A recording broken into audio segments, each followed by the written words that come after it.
Kapag manginginom yung mga katrabaho mo, swerte mo. Kaysa naman maninira, mamili ka, manginginom na katrabaho, maninira na katrabaho. Eh dito na ako sa manginginom. Okay na yung manginginom na katrabaho kasi walang pinoproblema yan, alak lang. Hindi kasi siraan.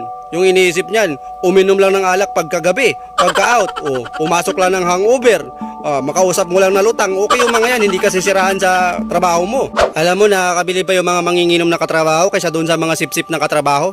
Diba, okay lang yun, wag mong isipin yung mga manginginom mo na katrabaho, alam mo namang walang silang sasabihin sa'yo. Bigyan mo ng isang bilog yan, ay pupurihin ka pa yan.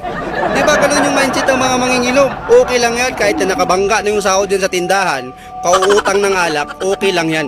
Alam mo, tuwang-tuwa ako sa mga manginginom ko na katrabaho noon. Lagi ako nililibre ng alak, nililibre ng kulutan. Yun nga lang, binabangga yung pangalan ko doon sa tindahan. Sinasangla yung pangalan ko doon, pero okay, nagbabayad naman yung mga yan. Masayang kasama yung mga yan kaysa naman doon sa mga